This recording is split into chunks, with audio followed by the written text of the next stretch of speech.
Thank you, everyone, for your interest in learning more about safe tech advocacy and the wonderful work you do, raising awareness with your neighbors, MPs, and other nonprofit organizations, town councils, and different levels of government. We're pleased to welcome our next guest speaker, Mitch Marchand, who will share valuable insights about smart meters, including how they operate, the types of emissions they may produce, and how those emissions can be measured, and practical steps that may help reduce exposures. Mitch's presentation will provide a clear and practical overview of smart meter technology, including how smart meters communicate, differences between RF emitting and non-RF meters, concerns related to dirty electricity, and electromagnetic fields associated with switch mode power supplies. The informative talk is especially great for our group, who is seeking stronger technical understanding of these issues, along with the practical information that can support informed discussions with elected officials. Mitch is an electrical engineer, an EMF consultant, and building biology electromagnetic radiation specialist with more than 15 years of experience in the EMF measurement, assessment, and mitigation area. He has completed over 1,000 EMF assessments and has consulted on homes, new build projects, and complex EMF cases across North America and internationally. Mitch is the owner and principal EMF consultant at EMF Aware and a senior instructor in advanced electromagnetic radiation training with the Building Biology Institute, where he has also authored and presents the Institute's residential microsurge electropollution course. He is known for combining engineering precision with practical, health-focused guidance that makes EMFs clear, practical, and actionable.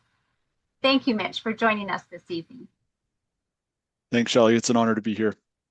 I'm just going to hit share here and we'll hop right to it.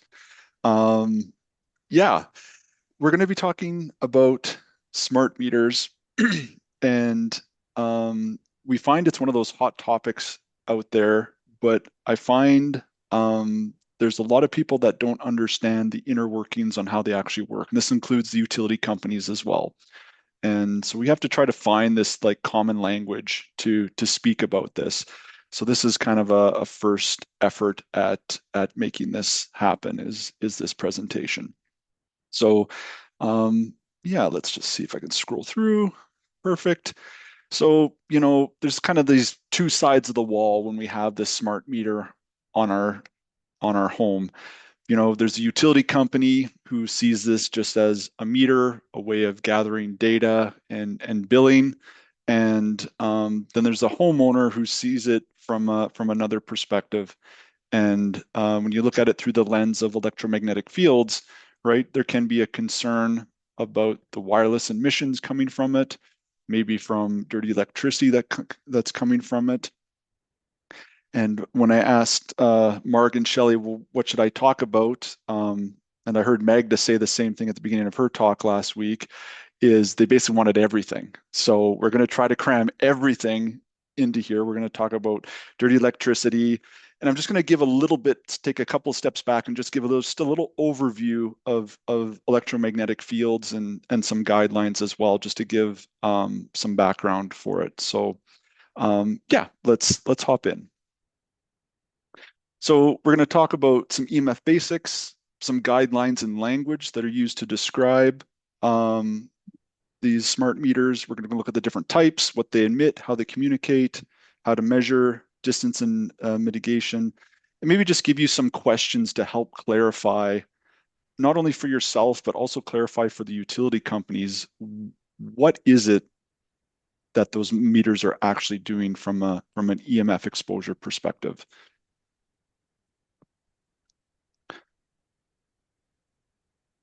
So let's just look at this in plain English, right? And there's this thing called the electromagnetic spectrum. And on the far side here, we have zero frequency or just static magnets, right? It's how compasses work and those type of things. And so those are called static electromagnetic fields. As soon as we crawl up the spectrum a little bit, and look at 60 hertz and some of the electrical noise that's generated from it, sometimes called dirty electricity, those can create electric fields or magnetic fields that we can actually measure. So those are power lines, anything that you plug into the wall, your blenders and things like that will operate in that type of range. The next area is radio frequencies.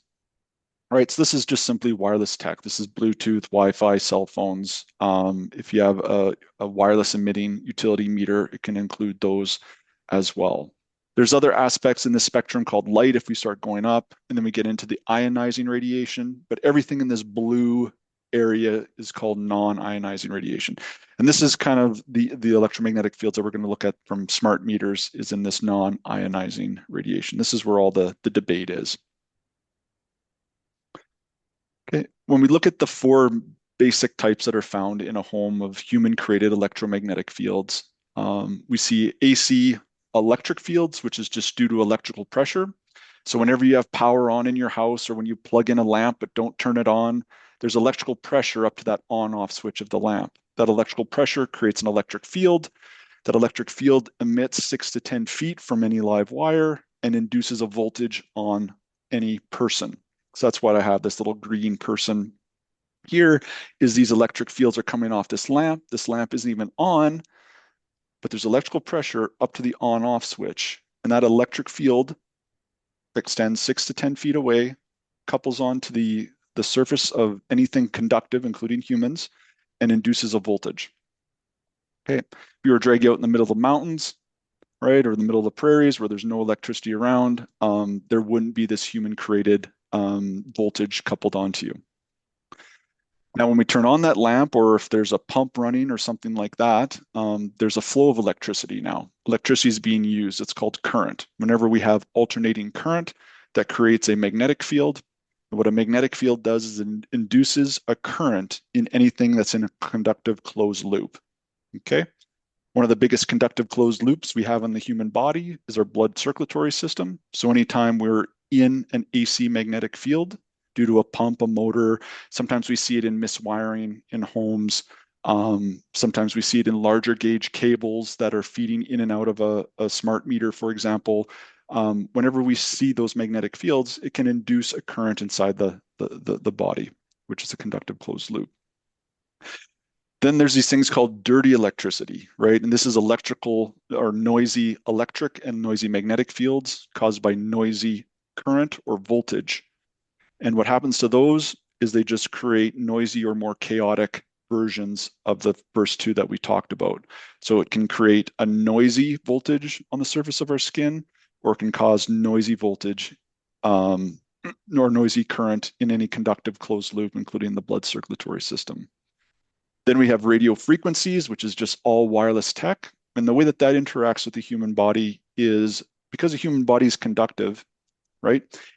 It will have a resonant frequency. And that's sometimes based on length of something that's conductive.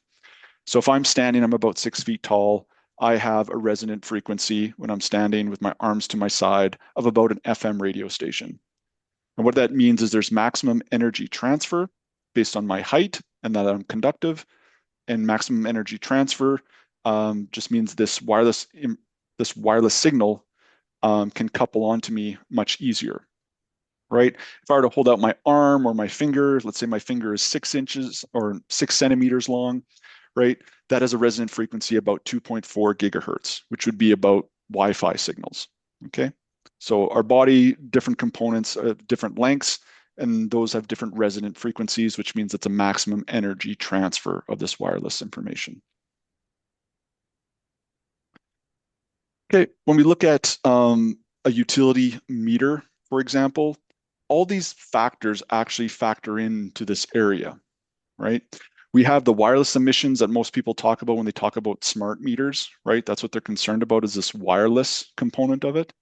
But then you also hear about dirty electricity, right? There's these things called switch mode power supplies inside of some smart meters, right? If you have a PLC, a power line communication meter, if you're in rural Alberta or in rural locations, sometimes they won't have wireless technology. Sometimes they'll transmit signals over the power lines, right?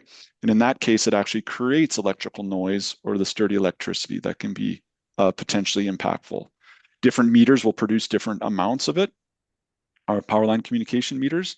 But there's been a lot of talk about, do these smart meters create this dirty electricity? And we'll talk about that a little bit further in the presentation.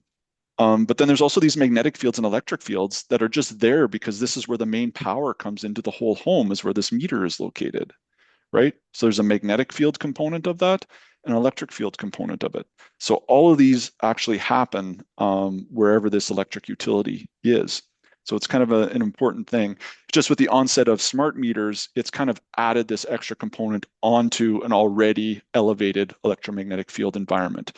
So I just wanted to paint a picture that, yes, we're going to probably mostly focus on the RF and the dirty electricity, but there's the other components that make up the EMF environment in a home. And where the utility meter is just a busier place for electromagnetic fields. Let's talk about the guidelines and language just really quickly. So, if you ask federal agencies, Health Canada, industry, evidence-based skeptics, physicists, engineers, they all say that this non-ionizing radiation, which smart meters and wireless and dirty electricity and AC and electric fields and magnetic fields, they basically don't hurt you if it doesn't heat you up, make your muscles twitch, or your nerves fire. That's essentially what the federal agencies like Health Canada are protecting from. So we know if it heats you up, if your muscles twitch or fire, or your nerves fire, that is something that is agreeable by everyone that is bad. They also mentioned this thing that there's no mechanism to explain other biological effects other than thermal heating, specifically to wireless technology. Right? They also state very strongly statements like this. So this is pulled off. I've been pulling off the same wording for like 10 years. It hasn't changed much over 10 years. But this is from Health Canada, right? It says this means if someone, even a small child, had continuous exposure to multiple sources of radio frequency EMF within, and I put this in brackets, thermal-based safety code 6 limits, they're not experience adverse health effects. So this is right off the Government of Canada website. This was downloaded yesterday, just to confirm, right? But so that is one lens that you can look at this through, right? But if you actually start asking the people on the front lines, they have a much different attitude towards this. If you ask European environmental medicine doctors, so these are environmental medicine doctors that are on the front lines of helping people with environmental illness get better. They state that, our guidelines are 500 to 43,000 times too high, right? They want to see it much, much lower, right? And the Academy of Environmental Medicine in the US has positioned papers from 2013 and 2012 against Wi-Fi in schools and just general electromagnetic and radio frequencies, right? In 2016, the Academy of Pediatrics wants tighter exposure limits to all these things. So we're not asking the physicists or the engineers what this is. We're asking the doctors who are on the front lines on seeing what needs to actually happen to make these people feel better. We also add in, in 2011, right, wireless radiation was considered a possible group 2B carcinogen based on the increased rates of certain cancers, right? 7 of those scientists that worked on that classification say wireless tech is either probable or known carcinogen. So 7 of the scientists that worked on that original classification are stating that it needs to change. It actually is known or probable. So they're upping the ante there. And in 2001, IR classifies AC magnetic fields as a possible human carcinogen at levels 2,000 times lower than Health Canada guidelines. So there's just different lenses that you can look at this stuff through. But if you just look at it from, take the politics out, right? Just look at it with the cold, hard facts. Insurance companies are kind of that way. They're pretty cold and calculated, right? They don't really care what the politics are, what they're going to look at the facts and evaluate risk. And just like, when the floods happened in Calgary in 2013, right? You could still get flood insurance the next year for your house. They just jacked up the rates, right? But the insurance companies are doing something very interesting here. They don't touch electromagnetic fields with a 10-foot pole. They don't say, yeah, we'll insure you. We're just going to jack up the rates. We know the risk is higher, but they literally don't touch us with a 10-foot pole. In fact, most companies have an electromagnetic field exclusion clauses. They're usually in a same category as toxins and pollutants. So Lloyd's of London, Swiss Re, two huge underwriters don't touch this stuff with a 10-foot pole. And they're just cold and calculated, right? They say the risk is they won't even touch it, which is very interesting, right? So how many studies would be convincing for people? Is it 10? Is it 100? If we told you that there was 233 studies showing that there was harm from biological effects, non-thermal effects from non-ionizing electromagnetic fields, would that be enough? Can you pick a number right now? Is it 25, 900, right? The ORSA database is my favorite database to look at because they have this one-page summary that summarizes 2,603 peer-reviewed studies from biological effects from non-ionizing radiation below thermal effects. And they put it on one page, and it's beautiful, right? Some of the big hitters, biological chemical changes, right? Altered gene, 795 studies, altered enzyme activity, protein damage, right? There's even things like sperm and testicular effects, 177, sleep effects, right? Autism even has 11 on there. Brain and neurodegeneration, right? So I really like showing this as, there is quite a lot of evidence, right, that this does produce harm, right? So the Health Canada saying that there's no adverse health effects is a little bogus, and you just have to take your health into your own hands. So when we look at different guidelines, we can kind of group them in a few different categories. One is thermal heating, right? So if you look at the FCC, Western Europe, Safety Code 6, Table 5, they look at thermal heating, 6-minute interval, and they have these numbers of microwatts per meter square. This is power density. So they say about a number of 4.3 million basically doesn't overheat the human body. As soon as you start looking at it through a different lens, right, looking at biological effects for longer durations, 3 hours or longer, you get now this number drops down from the millions to 100,000. Okay. And then if you look at it through a different lens, if you start looking at long-term exposures and biological effects as well, right, we are now dropping into the European environmental medicine doctors are seeing 100 during the day, 10 at night, and 1 for sensitive populations, right? Building biology guidelines is something very similar, right? 10 at night for sleeping areas and 0.1 during the day. It's interesting that you need a very small amount to actually make a cell phone work, right? And just an important number, the average that we're seeing in Calgary, Alberta is between 200 and 5,000 in an average home. If you're in Vancouver, Toronto, these tend to be elevated even higher. And if you're in a more rural community, these can be lower. That's kind of an average. So what's our target level? In ideal world, right? The environmental medicine lens, what they consider pristine is somewhere 10 during the day, or sorry, 100 during the day and 10 at night, somewhere in that range. And it varies depending on the source, but in general, this is the case. Right? So now let's get into the actual smart meters. Okay. Not all smart meters are the same. So these are the main categories of utility meters. On the far left, we have this one called an analog meter. These are kind of the old school way of doing things. It's a mechanical dial, no digital display, no wireless transmitter. If you look anywhere on an analog meter, you don't find an FCC ID or an IC ID. We'll get into that a little bit later, right? And they don't create dirty electricity. They're just a mechanical device. When these became more modern, they now became a digital meter. And a digital meter has no wireless component into it. And how do we know if it's a digital meter? Well, it has no FCC ID, and it has no other markings that we would find on a PLC meter.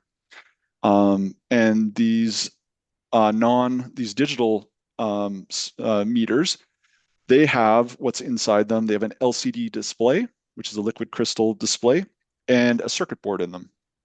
And the interesting thing about anything that has a circuit board in it is you require DC electricity, right? And this is plugged into an AC electricity source, the grid. So in order to convert the AC electricity to DC electricity, which all electronics need, so if you have an LCD display on your oven, on your alarm clock, right, it's going to require DC electricity, and it has to convert the AC electricity to DC electricity. So anything that has a digital or a circuit board in it has to do that conversion, and that conversion can be clean or it can create a lot of electrical noise. So it's not a guarantee if you have a digital meter or a display like this on all these other meters that it has electronics in it. Doesn't necessarily mean that it's producing electrical noise, but it has the ability, potential to do so, right? We can't say all meters have created dirty electricity because that's not true. Some do more than others, and there can be variations based on production run. During COVID, we saw lots of issues with production, and they had to start sourcing parts to create these circuit boards from whatever was available, and the characteristics were quite variable from production run to production run, just based on that limitation. So when we get up to a little bit more sophistication, we call it an automated meter read, or an ERT, which stands for encoded receiver transmitter type of meters. These often are more one-way communication, and it requires like a meter reader to drive by or walk by with a wireless transmitter. And we typically, or a wireless meter reader, and these typically are found on gas meters and water meters, right? These are kind of the typical application. And these are typically battery operated. They're not tied into the grid, right? Your water meter's not tied into the grid. Your gas meter's not tied into the grid. How does it do its transmissions? Well, it has a battery in there. They replace it every 5 to 7 years. And it just transmits its signal on a schedule, right? Then when we go up into more sophisticated wireless technology, right, we get into the automated meter infrastructure, or an AMI, or these are what we typically call smart meters, right? We typically find these on electric utility meters, and they allow two-way communication. They can sometimes mesh with other meters on other homes. Sometimes they go to a collector meter and get beamed back to the utility company. And these ones will have an FCC ID, just like the automated meter readers and the ERTs. So this here is just an example from Penticton, right? This has an FCC ID and an IC ID written right on the face of it, just right here. And that tells us that it has a wireless transmitter in it. Does this create dirty electricity? Potentially. We can't say it does or it doesn't, but it has the potential to create dirty electricity because it has a LCD display and has to convert AC electricity to DC electricity. Then we have these power line communication meters. So these are a little bit different breed. These actually transmit the signal back to the utility over the power lines. So it modulates the power. And in order to do that, it basically creates electrical noise. Now, there's certain power line communication meters that produce very little electrical noise. These are like the older, like Turtle Speed 2, TS2 meters by Itron. You can see this here says TS2 on it. So this one here is a Turtle Speed 2. Turtle Speed takes 23 hours to do a meter read. That's why it's called Turtle Speed. It's not a very efficient, but that one can, but it creates very little noise. If you have like a Gridstream PLX meter, right, that is like a broadband connection to your meter. It's a two-way communication from you and the utility. And that one there, we see a significant amount of noise coming from those. And the interesting thing about the noise is it just doesn't go from your meter back to the utility company. It actually can feed into your home as well. And some people are sensitive to that particular energy. Okay, so here's just a glossary of terms that we're talking about: this AMI, AMR, ERT, RF, PLC, duty cycle, and interval cycle that we'll talk about in a little bit. So I'm just going to skip over that. You can come back to that afterwards. Yes, what is this FCC ID, IC ID? This is kind of very important information from my standpoint. These meters, smart meters in particular, they can have many transmitters in them. They can have a transmitter that is in 900 megahertz that talks back to the meter reader that drives by, right? It can talk to a plane that flies over top. In Alberta, they do meter reads of all the gas meters by plane from ATCO. So it can have a 900 megahertz transmitter. It can have a Zigbee transmitter that talks to your fridge or potentially could talk to your fridge and some other load shedding devices. It has, it could have a cellular connection as well if it's a collector. So you could have multiple transmitters in a smart meter. By looking up the FCC ID or the IC it tells you one, that there's a transmitter in it, and it also will tell you what transmitter's in it and what frequencies does it actually transmit at. It doesn't tell you how often it transmits, because that's part of the program downloaded into the actual device. But it also has this information about what's the maximum exposure that the meter can actually produce, right? And that's part of the FCC or IC filings. So sometimes you'll just see in Canada specifically, you'll just see an ICID, or in some cases it just says Canada with a 2 colon mark. And those are just devices that are manufactured solely in Canada that aren't manufactured in the US. If it's going to be shipped to the US or in both, it'll have an FCC ID. And sometimes it just has an FCC ID. With this FCC ID, you can look up an FCC ID lookup. It takes a little while to figure out if it's a 3-digit or 5-digit code, and it takes a little playing around, but eventually you'll get to the FCC filing, and it gives you the RF exposure, shows you where the actual antenna is in the device, and some additional information that can be useful. So I like looking that up if it's the first time I see a meter. Right. So where can we find these devices? Well, pretty much almost any utility connection, right? This can be the electric, gas, water. Um, Sometimes you'll even see them on propane tanks in rural areas if they have somebody who comes by and automatically tops up the tank if it gets low. You can even have ones that have a remote, shouldn't say display, just a remote transmitter. Can be, usually we see this on water meters sometimes. They'll have a remote transmitter that can be put onto it that transmits it to the outside of the home. So it's just not just electrical utilities. It can be on gas and water as well. For example, the gas meters in Alberta look like this. They transmit every 30 seconds a signal. Our water meters transmit a signal every 7 to 30 seconds, typically in Calgary. Sometimes they're set up once an hour. Exactly the same type of transmitter, just loaded in with a different program, right? Okay. So how are these actual meters actually read, right? If you opt out or have an analog meter, right, they're read by either somebody walking by and reading the dials on it, or if you've opted out and you're required to phone in the meter read, you can actually phone in, or sometimes they have a web portal or something like that. So that's one way they do it. These ones here are manual, right, where somebody actually walks by or has binoculars that they peek over your fence and they can actually read the dials. So that can happen as well. These typically are more of the ERT or the gas and water in general, and also these AMR reads as well, where somebody just drives by with a vehicle that's picking up the wireless signals, is also possible. There's a wireless direct to the utility. So these tend to be more of the automated meter infrastructure. So these are more of the two-way communication systems that sometimes they'll have a communication directly to a tower that sends the information to the utility. And then we have the power line communications, right?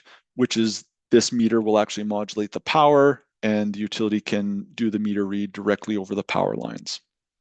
And then, like I mentioned, it can even happen by planes, like in Alberta, where ATCO reads the whole province by planes. to do their meter reads, which is a different application that I've typically seen in other parts, right? And then there's these things called collectors, and this is in the automated metering infrastructure for smart meters. So this is a more in-depth and takes more investment from utility companies to do. So how the collector works is these meters here will transmit their information to a collector. This is usually on somebody's home, and that collector then forwards the information from the homes around it to let's say a cell tower, and that cell tower then transmits that back to the utility company. So if you have a collector on your home, right, and you look at the FCC ID, it's going to have an extra frequency band there, probably for cellular frequencies. And it's also going to be a little bit busier. It's going to have a little bit more exposure going on because the data has to flow through it. It's not just sending its information, but it's collecting from the homes around it and then forwarding that through along with its information. So it's a little bit more complicated, and we typically see a little bit more exposure from those meters.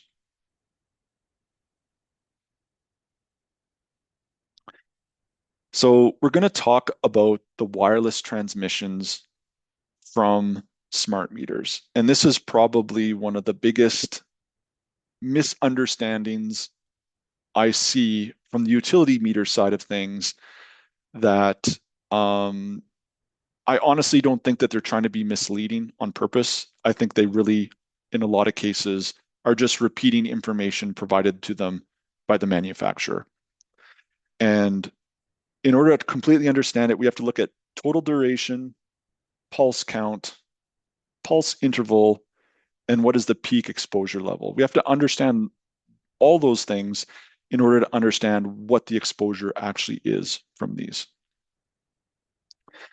So the best way to look at this is looking at this thing of what's the duration of exposure versus how many times is it pulse per day. So oftentimes you'll hear, well, the meter only transmits 3 minutes per month. Okay. And that's kind of what this meter B would be doing, right? Let's say this whole timeline here is over a whole month, or let's say it's a day. Let's just say it's a day, right? And it transmits this little piece at the end of the day. Let's say the meter read, right? So no transmission whatsoever, and then it transmits this, let's say for whatever, 30 seconds, right? What we find is this usually never happens, right? That 3 minutes a month that they're specifying for the duration is made up of thousands upon thousands of pulses that are very short. And if these pulses take a fraction of a second, so if you added up all those fractions and fractions of a second, like up here, if these pulses were all really, really short, but they transmit regularly throughout the day, if you were to take all those pulses and smush them together, you would get something like this. So yes, it's technically true. If you were to combine all of these together, the duration that it actually transmitted was probably, let's say, is 3 minutes a month. But what made up those pulses, it may be pulsing once every 7 seconds for a very short duration, right? So when we go and measure this with a meter, right, we'll see ping, ping, ping, right? And it's not just all at once. Even though they're just doing the meter read once a month, when the meter reader comes by or when the plane flies over, it's still transmitting these pulses regardless, and it's just due to the configuration inside these devices. So I find it's often quite hard to relay this without an image to different people. And you just have to be really clear on what you're asking for when you want to learn more about, okay, what is this actual meter doing, right? So just these are 3 examples. Here's a water meter in Calgary. It's pulsing 7 times every 7 seconds. So this is a data log. And every 7 seconds, there's a pulse. So that's 12,342 pulses per day, right? Sure, if you added up all these pulses in a given month, it may only be 3 minutes or 5 minutes worth of duration, but it's transmitting every 7 seconds. And if it only did transmit 3 minutes at the end of the month, it probably wouldn't be that big of a deal. But these pulses don't naturally occur in nature, right? They're very abrupt, they're very sharp, and they're just more biologically annoying to the body, right? So here's a gas meter every 15 seconds. That would equal 5,760 pulses per day, right? Every 30 seconds, here's a meter from Penticton, 2,880 pulses per day. Okay. So we also have to understand that some of these devices are grid powered, like electric utility meters typically are, and some are battery powered, like typically what we see on water and gas. And in general, what we see is the battery powered devices actually have to conserve a little bit of energy, and their pulses usually aren't as strong. In general, we see about the exposure from water and gas meters about 10 times less powerful than from the grid powered utility meters. The grid powered utility meters don't have to conserve their energy, right? They can be a little bit stronger because they're not battery operated, they're connected to the grid. So it's just the emissions are much different from those two different devices.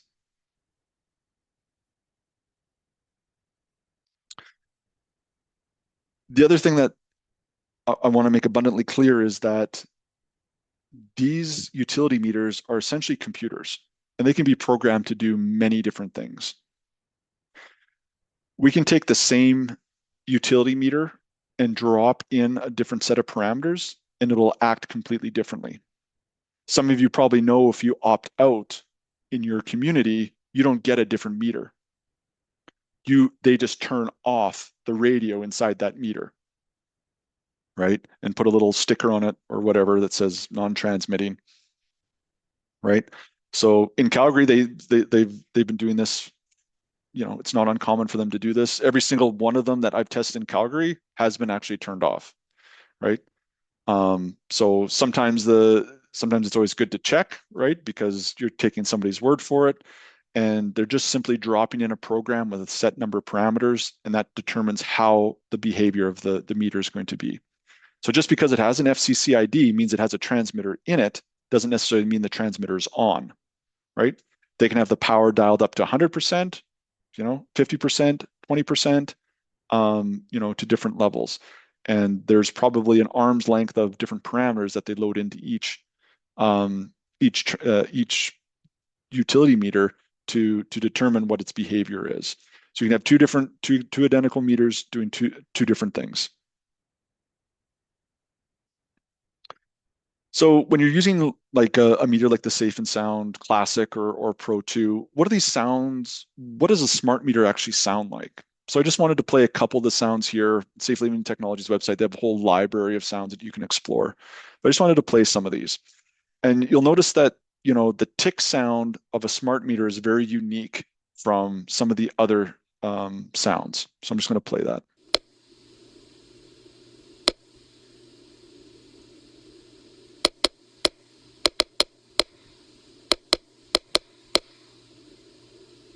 Right?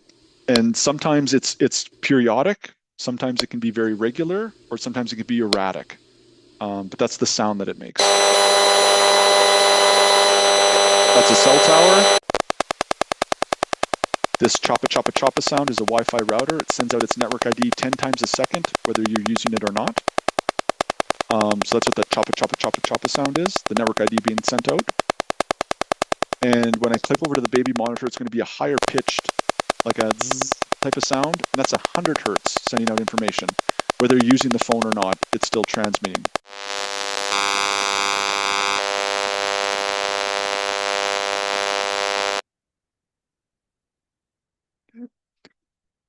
Now we're going to get into this thing called dirty electricity and power line communication meters. And again, this is kind of an area where I think there's a little bit of misconception. So this is how the power line communication works. We have our meter on the house, right? and it is modulating the power to send the signal back. It can do this once a month. Sometimes it's continuous. Turtle Speed 2 needs to do it for 23 hours to send its meter information out. And it just is basically creating electrical noise or dirty electricity on the wires in the home. And it's meant to send the information back to the utility company, but it also comes into the home, right? Um, let's say you opted out of your power line communication meter. Well, if you're on the same transformer as somebody else, chances are you're getting, some dirty electricity from them as well. If it's a home not on the transformer, you can still get some noise. It's probably a little bit less, but it's still there. So there are some, I was saying, some power line communication meters like the Turtle Speed 2 ones. They seem pretty benign. They tend not to affect a large population. But when you get into like the Gridstream PLX meters, which is kind of like a broadband connection, a much bigger pipe that can move more information back and forth. It's also two-way communication to those meters. It's an interesting thing that we see with those. If you plug in, let's say, a Greenwave or a Stetzer meter, is oftentimes what we see with those meters is you'll see the amount of electrical noise creeps up and then creeps down every 2 minutes. And that's just part of how the system is modulated and always kind of has this connection to the actual meter itself. So it's something that is definitely measurable.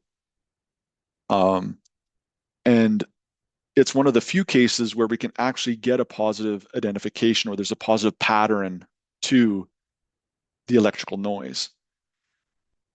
In order to get a positive confirmation to know definitively that a utility meter is producing dirty electricity, we have to pull that meter off and put an analog meter in, and then pull the analog meter in and put the smart meter or the digital meter in and do an A to B comparison between the two.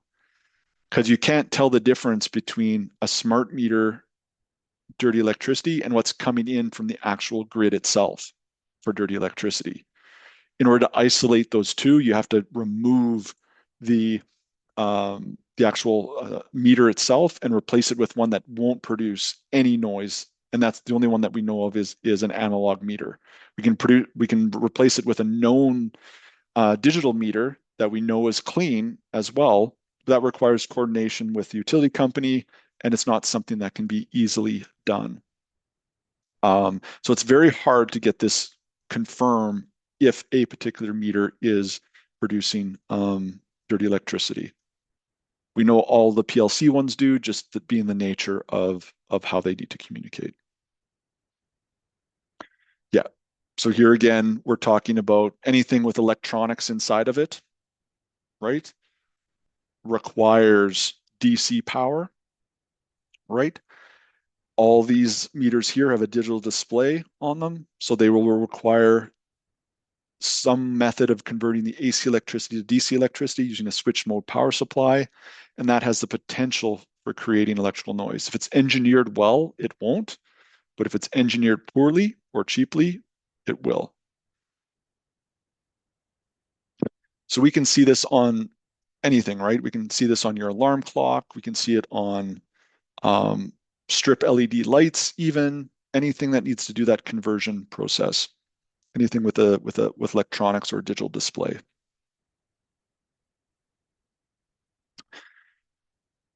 So how do we actually measure these wireless exposures? And Mark wanted me to, and Shelley wanted me to kind of speak to this a little bit. So what I'm going to present here is something that is probably a little bit different than what you've seen before. And it's going to have a couple of extra steps. And those extra steps are about getting positive confirmation of what you think you're measuring is actually what you're measuring. What I've sometimes seen is you're out there measuring, your smart meter on your house, right? It's right in between you and your neighbor, right? That little side yard strip. And you're measuring what's going on there and you're seeing these high numbers and you think it's the smart meter and it might be the Wi-Fi router, might be your neighbor's smart meter that's right behind you, right? Or something else. So this is kind of what I would recommend you to look at when you're measuring a smart meter. The first thing I would do is make sure it has an FCC or IC right? Make sure it has a transmitter in it if you're pulling out this little green meter, right? I would press the max reset button, which just resets the maximum value that this meter holds. And I would place it 3 feet away from the meter. 3 feet is the approximate, keeping it in a zone where the meter can actually measure properly. If you measure something really up close, it's called the near field. And this meter here and all the other RF meters that you'll come across most definitely are meant to measure far field only. So if you're in 3 feet is usually you're in the far field, and it's a pretty standard distance, right? And then you sit there and you'll have to wait and see if you hear any clicks. And this is the frustrating part because sometimes it transmits every 5 minutes, 5 seconds. It can be variable. It could be once a day. So sometimes you'll have to sit there for a while in order to hear these clicks. But if you hear the click sound or you think you know that, I think this is coming from the meter, what I recommend is you put aluminum foil over top of this, right? So when you put that aluminum foil over top of that, it should prevent that signal from reaching your RF meter here. And it's kind of an important piece because you want to get a positive confirmation that what you're measuring and what you're picking up is actually from that meter, not from something around you, right? Sometimes one of the things that throws people off is airport radar has a similar sound to the clicks of the smart meter, but you'll find that everywhere in your backyard and in around your house. If you're usually within 10 kilometers, if you're direct line of sight, 10 kilometers, or even up to 30 kilometers, we've read it in Calgary. So it has a similar sound. So just putting the foil over top of it, you should now not hear the clicks. You shouldn't see the meter jump up. And then if you remove the foil, it'll come back. So that just tells you that what you're reading is from the meter. So once you have that, you know what that click sound is, you know it's coming from the meter. The second step is to actually go inside, right? And actually measure from the inside of the home, right? So you choose a high use area that's closest to where this meter is, right? A sleeping area or whatever, your office or whatever it is, right? Do the same measurement protocol, hit the max reset, take a few readings around the room, see if you can find where that signal is the strongest. And then I would probably go back outside, just cover that again with tin foil and see if that signal disappears. And if it disappears, then you have that positive confirmation that, yeah, you know what? That is coming from that meter. And because it's just so hard, so easy to get a false reading from that. And probably what most people will find out in their home is that, that Wi-Fi router in their home is actually kind of a significant factor, right? When they cover it with foil, they'll see a reduction, but if they have Wi-Fi in their home, that can be very important. So that's just kind of my recommendation is use that foil to get a positive confirmation. I also wanted to just illustrate how these signals fall off with distance, right? Every time you double your distance from a cell phone, a cell tower, a smart meter, a Bluetooth speaker, your exposure goes down about 75% or by 1/4, right? So it's not uncommon for a smart meter 3 feet away to be in the range of 60 to 20,000 or 6,000 to 20,000, very common number. So at 3 feet, if we were at 6,000, if we doubled that to 6 feet, we'd be at 1,500. If we were to double that, right, we would cut this number in a quarter, we'd be at, or 16th, it'd be 375. So this number goes down exponentially with distance. So it's very important. So when you have a sleeping area that's really close to these meters, right, you're getting much more of an exposure. And this is looking out of the front of the meter. So as soon as you go inside your home, its fall off is going to be a little bit higher than this because we have the metal backing of the utility meter typically. and that's going to reflect some of the signal forward away from the area.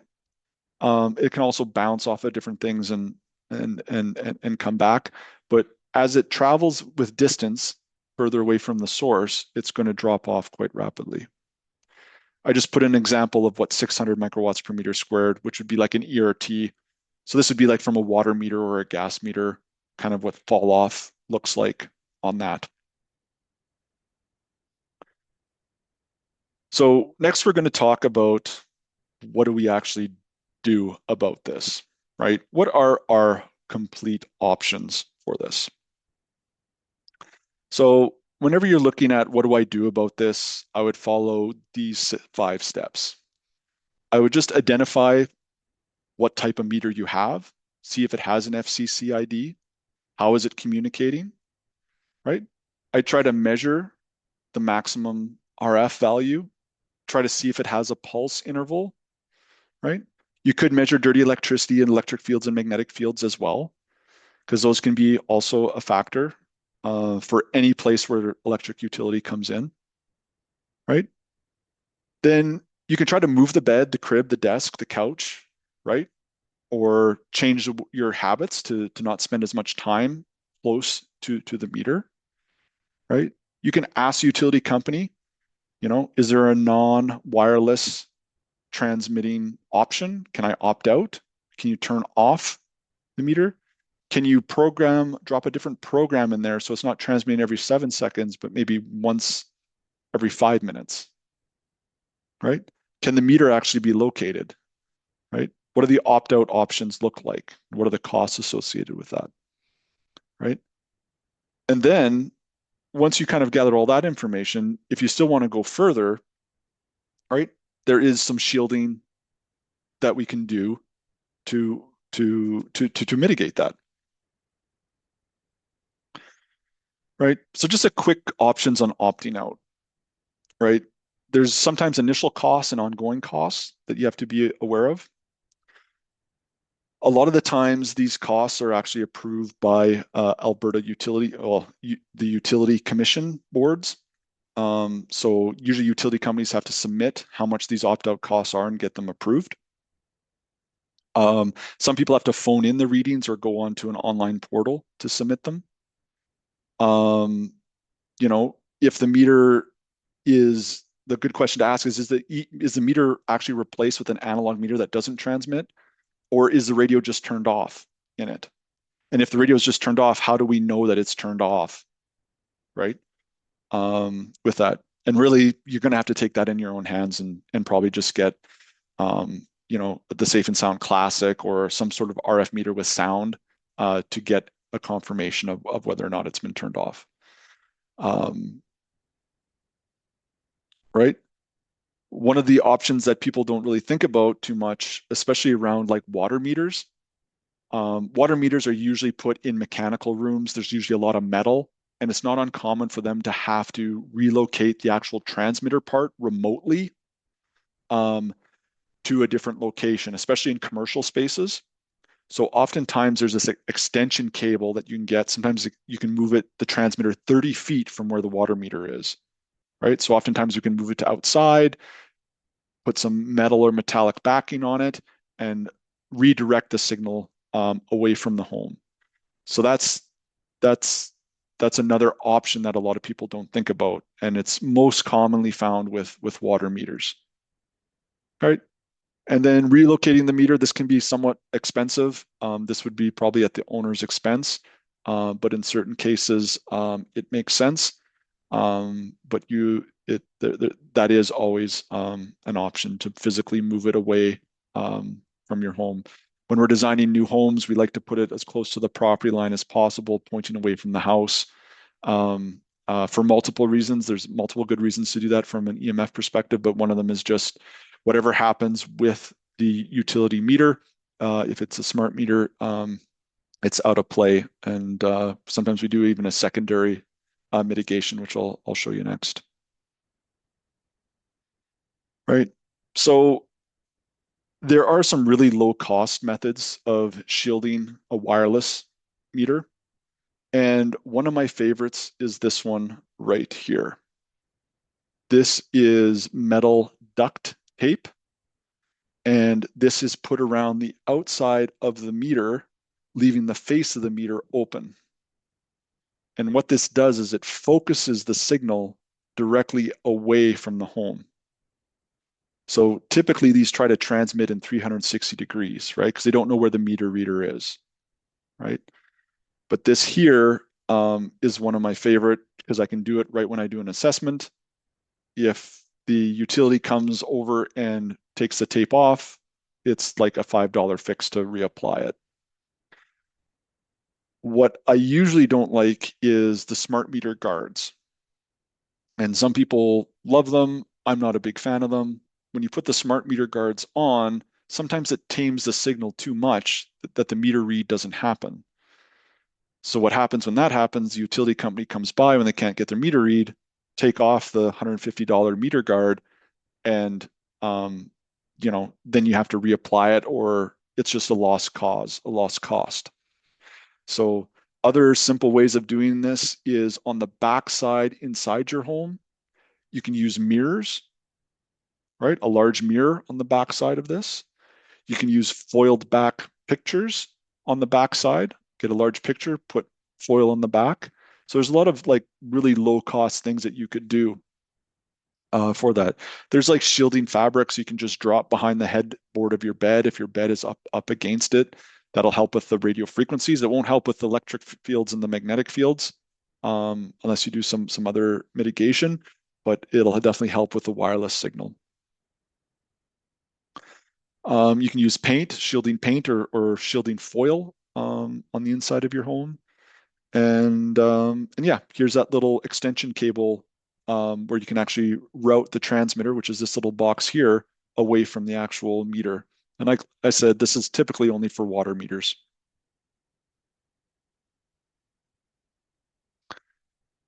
So if you really wanted to have a good quality conversation with your utility company, these are the type of things that I would be asking for. And I'll be right up front with you. You're probably going to have to admit to the utility company that they probably don't have this information on hand and that they're going to have to request it from the utility company. And they might even have to understand which program is being loaded into your meter to understand its exact behavior of it. But these are the 10 questions that I recommend people understand, and the utilities themselves too, right? To better find this common language so that we can talk about this and understand actually what it's doing. Many utility companies don't really understand what their own equipment is actually doing. They're just repeating the standard stuff that are coming from the manufacturers, which is actually, in a lot of cases, actually factual, right? That 3 minutes per month that it's actually transmitting is probably true, but it's only telling a part of the story. It doesn't tell you that it's transmitting 12,000 times a day, each day of the month, that add up to that 3 minutes, right? And I think if they knew this type of information, that it would make the conversation a little bit different, right? And not as much confrontation. But these are the things that I would ask the utility company to go back to the manufacturer and can you explain these items to me? Because oftentimes the utilities don't, especially when they're rolling out a new smart meter program, they just don't understand what their equipment is doing to the level that we need to understand.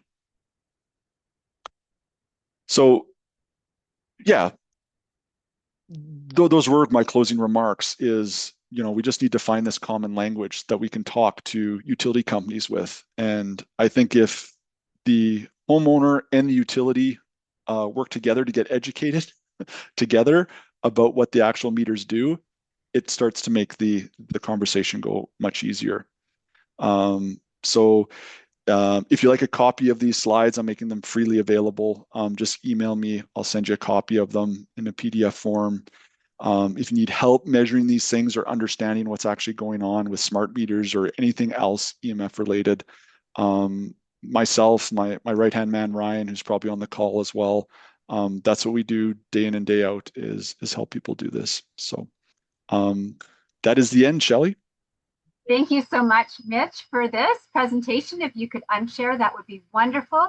We just want to thank you for your excellent presentation. We appreciate your clear and practical overview of smart meter technology, including how smart meters communicate, differences between RF transmitting and non-RF meters, and the potential concerns related to dirty electricity and electromagnetic fields associated with the switch mode power supplies. You've identified most importantly how different signals can extend into our homes and that distance is our friend, and how these fields can affect our biology. You said that the environmental medical professionals have expressed concerns about vulnerable people experiencing health effects, and many of us are aware of this. Most importantly, to note is that insurance companies have electromagnetic field exclusions, like for other toxins and pollutants. We can use the ORSA summary, which you had in your presentation, which clearly shows thousands of studies which illustrate the adverse biological effects. And thank you for your clear, detailed technical illustration of different smart meters. This is super helpful. Your pulse interval transmission slide clearly shows large numbers of pulses each day, which can have biological effects. Your informative presentation with excellent mitigation solutions has provided us with a stronger technical understanding of these smart meter issues, along with the practical information that can support informed discussions with elected officials, community leaders, the public, and our utility companies, who will have to connect with the manufacturers for getting some of this information in their hands too. And as you said, this conversation is important. So if we can all understand the technical terms, we will all be better off in the future. So thank you for this. That was wonderful. Oh, you're welcome. My pleasure.